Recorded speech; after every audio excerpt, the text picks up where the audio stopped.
लगा अगर गेहूं में कीड़ा, बाहर से मंगवाओगे, घुना हुआ चारित्र देश का इसे कहां से लाओगे।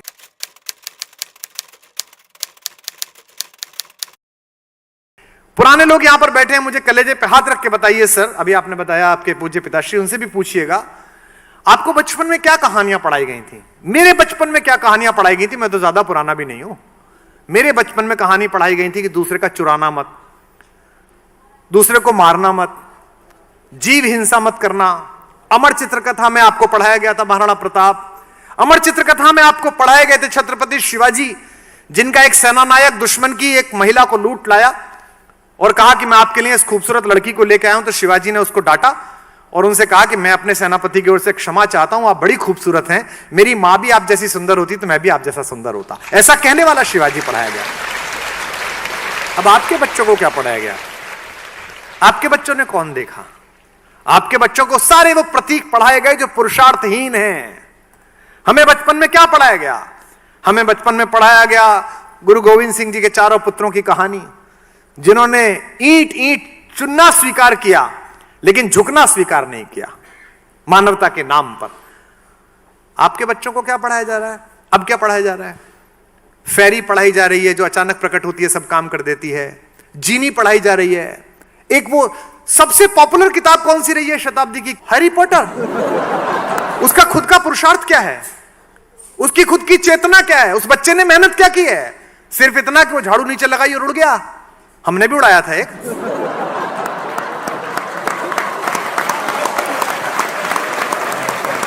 उसमें तो फिर भी पुरुषार्थ था, गली गली मेहनत की थी, भाषण दिए थे, रैलियां की थी।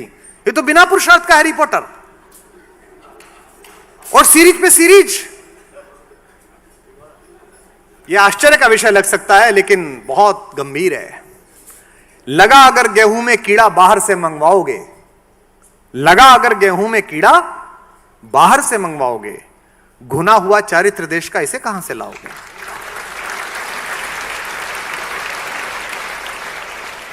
मैं सौभाग्यशाली हूं कि मैं दो बेटियों का पिता हूं। ईश्वर जिनके आंगन में सामर्थ्य, ऐश्वर्य, शक्ति, प्रभुत्व पैदा करता है, उन्हें बेटे देता है। और ईश्वर जिनके आंगन में करुणा, क्षमा, तपस्या, ममता, दया पैदा करता है, उनके घर में बेटियां भेजता है। एक मैच 2020 का हम हारे पाकिस्तान से। हम नहीं हारे, एक क्लब हारा। ये ऐसे है जैसे रोटरी क्लब ऑफ इंडिया का मैच हो जाए रोटरी क्लब ऑफ पाकिस्तान से। आप बहुत बड़ा संगठन है, सरकारी नहीं है। आप देश की अस्मिता को वहन करते हैं पर आप देश की अस्मिता नहीं है। You are not authorise for that. एक क्लब हार गया। एक बहुत खूबसूरत लड़की और एक बहुत खूबसूरत लड़का हिंदुस्तान का, जो अपनी टैलेंट के बल पर यहां पहुंचे हैं, विराट कोहली और अनुष्का। वो कोई बड़े बाप के घर में पैदा नहीं हुए दोनों बच्चे। उन दोनों ने अपने क्षेत्रों में मेहनत की है। एक ने अभिनय में मेहनत की है, एक ने पिच पर पसीना बहाया है। उन दोनों के संयोग से एक बच्ची पैदा हुई है। उस बच्ची के लिए थ्रेट देता है एक लड़का। कहीं कोई सीरियस फ्लॉ है कोई? और शर्म इस बात पर करिएगा और इस बात पर दुख मनाइए कि वो लड़का कोई मवाली नहीं है, कोई बेपढ़ा लिखा लड़का नहीं है। मेरे और आपके टैक्स के पैसे से वो IIT में पढ़ा है, 60 लाख रुपए साल की नौकरी करता है। यानी कि आप ये भी नहीं कह सकते साहब शिक्षा नहीं हुई थी। साहब इसका मतलब शिक्षा भी हुई थी भाई, अच्छे इंस्टीट्यूट में पढ़े थे भाई साहब। 2-4-5 करोड़ रुपए मैं टैक्स देता हूं, 2-5 करोड़ रुपए आप देते होंगे, उस टैक्स के पैसे से उसे पढ़ाया था। मैच हार गई अगर टीम, तो आप बच्ची का फोटो लगा के थ्रेट दे रहे हैं। इसका मतलब यह है कि आत्मा के खाने में कहीं प्रॉब्लम है। राजनीति से उम्मीद मत करिएगा, वो विश्व में सदा ही ऐसी रही है। वो मनुष्यों का प्रयोग अपनी शक्ति के लिए करती रही है। और मैं मानक रूप से कह सकता हूं, I am an authorized person to say this. I have gone through this. कहना आसान है। ईमानदार की क्या परिभाषा है? जिसे बेईमानी का अवसर मिला उसने ना किया हो। पवन जी जानते हैं कि मुझे पता चला, मेरे ऑफिस से इनकी बातचीत हुई रेम्यूनरेशन को लेके कि इतना लेंगे इतना नहीं लेंगे। मुझसे बहुत लोग कहते हैं कि साहब आप इतने महंगे क्यों हो, 15-20 लाख रुपए क्यों लेते हो? तो मैं अक्सर अपने सेठ मित्रों से कहता हूं कि तुम क्या चाहते थे मुझसे? कि मैंने 2 लाख करोड़ रुपए की 2 साल सरकार चलाई तो उसमें 10,000 करोड़ चुरा लेता और फिर तुमको फंड देता कि आओ मैं रोटरी में मुख्य अतिथि बन के आता हूं, 1 करोड़ तुमको दे देता हूं। इस देश में कोई नहीं पूछता कि आप एक बार विधायक बने थे, 30 साल से आप कैसे घूम रहे हैं इस पजेरों में, हर साल गाड़ी कैसे बदल जाती है। ऐसा कौन सा महान काम आपने किया है? ऐसी कौन सी यूरेनियम की खदान मिल गई है आपको कि पूरे विश्व में बेच रहे हैं आप? ये सदा ऐसे ही चलेंगे।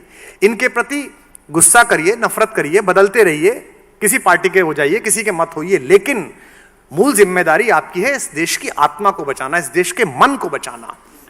वो जो मन था जो गांव की लड़की को अपनी लड़की मानता था, वो जो मन था कि जो चींटी को आटा खिलाता था, वो जो मन था कि जिसके दरवाजे पर आकर गाय सिर मारती थी और खाना बनाती हुई आपकी मां कहती थी लाली गैया आ गई जरा रोटी दिया, वो मन कहां चला गया? वो थोड़ा बहुत बचा है तो फेसबुक पे पड़ा है, नेकी कर फेसबुक पे डाल, अपने कस्बों में करें। अभी समस्या क्या हो गई है? धर्म का मतलब, आध्यात्म का मतलब, गीता का, रामायण का, वेद का मतलब बुजुर्ग लोग, बूढ़े लोग, उनको धर्म की इतनी आवश्यकता नहीं है, क्योंकि धर्म को अप्लाई जिस फील्ड में करोगे वो तो जवान को चाहिए, वो तो युवा आदमी को चाहिए। तो आप सबके इस फाउंडेशन में नींव जो आपने कार्यक्रम रखा है, इसकी नींव में मनुष्यता का और भारतीयता का जल मिलाइए। जैसे नींव में नीचे जब घर में नींव पूजन होता है तो वो छोटा सा कछुआ रखा जाता है ना, चांदी का, एक सांप रखा जाता है, पंडित जी कहते हैं। तो इसके नीचे भी जो आप अपनी फाउंडेशन बना रहे हैं और जो लोगों की फाउंडेशन आप बनाने तैयार करेंगे, मैं आपको इनवाइट करता हूं और आपको बता दूं, अगर केवल 10 साल कोशिश कर ली, 20 साल कोशिश कर ली, तो मैं दावे के साथ कह सकता हूं कि अगर 19वीं शताब्दी इंग्लैंड की थी, 20वीं शताब्दी अमेरिका की थी, और हम लोगों ने 25 साल मेहनत कर ली, तो अगली 4-5 शताब्दियां हिंदुस्तान की होने वाली है, भारत की होने वाली है। क्योंकि सपने जीने वाला देश है, युवाओं का देश है, चिंता करने वाला देश है। अब तो साइंस भी कहती है कि लॉजिक और मैथमेटिक्स ब्रेन की जिस सेल से एक्टिवेट होते हैं उसके लिए बेस्ट एटमॉस्फेयर इंडिया में है। इसलिए वो क्या कह रहे हैं आपसे, स्कूलों में से मैथमेटिक्स हटा दीजिए। मैं एक सूचना आपको और दे दूं चलते चलते, अभी मैंने पहली क्लास से लेके 8वीं क्लास तक की हिंदी की किताब लिखी, तो कुछ ज्ञानियों ने मुझे कहा कि आपने 8 किताबें लिखी, इतनी मेहनत करी क्यों की? इससे तो आप कोई और किताब लिखते, रॉयल्टी में 5 करोड़ 10 करोड़ रुपए मिलते, इसमें तो कुछ मिलेगा नहीं, स्कूलों में भेजेंगे इनको। मैंने इसलिए वो किताबें तैयार की और इसलिए लिखी कि मैं किताब देख रहा था, बच्चे को कविता सिखाई जा रही थी, 10 साल की छोकरी लिए आम की टोकरी। Have you heard that? देती नहीं आम है, बताती नहीं दाम है। एक छोटे बच्चे को आप सिखा रहे हैं कि लड़की को छोकरी कहा जाता है। एक बुढ़िया का फोटो था, उस पर लिखा था कि बुढ़िया दादी दिन भर बकबक करती, काम नहीं है कुछ भी करती दादी। आप क्या सिखा रहे हैं? फिर उसके बच्चे भी इस दिन आपके लिए कहेंगे कि दादी दिन भर बकबक करती, फिर आप कहेंगे बच्चों को कुछ सिखाया नहीं है, क्योंकि आत्मा का इंटेक ही दूषित कर दिया। और मैंने इतनी रिसर्च की पवन जी, इतना ज्यादा मैंने शोध किया कि मैंने एक छोटी सी कविता लिखी कि गर्मी में टिंकू दादी के घर से बीज घिए का लाया, आंगन के कोने में उसने जाकर बीज दबाया, पूरे घर ने मिलकर उसको खाद और पानी पिलवाया। ऐसी मैंने कविता लिखी। तो रात को सोचते सोचते मैंने सोचा ये तो गलत लिख दिया, दादी कैसे लिख दिया? अगर टिंकू दादी के घर गर्मियों की छुट्टी में जा रहा है, इसका मतलब दादी कहीं और रहती है और टिंकू मम्मी पापा के साथ कहीं और रहता है, ये तो गलत संदेश है। तो फिर मैंने उसको सही करवाया कि छुट्टी में नानी के घर से, क्योंकि नानी तो फिर भी मामा के साथ रह लेगी, दादी तो बाप के साथ रहनी चाहिए। अगर दादी बाप के साथ नहीं रहती फिर कैसा घर है? मुझे पता नहीं कितने स्कूल इसे स्वीकार करेंगे, कितनी जगह जाएगी, लेकिन मैंने उस प्रकाशक को कहा है कि मैं समाजशास्त्र की भी लिखूंगा, संस्कृत की भी लिखूंगा, इंग्लिश की भी लिखूंगा, 8वीं तक की तो लिख ही सकता हूं। और उसमें विशेष रूप से मनोवैज्ञानिकों का परामर्श लिया कि क्या लिखा जाना चाहिए, क्या क्या इसमें चित्र बनने चाहिए, क्योंकि हमारे बचपन से ही हमारी जवानियां प्रभावित हैं और हमारी जवानियों से हमारे बुढ़ापे प्रभावित हैं।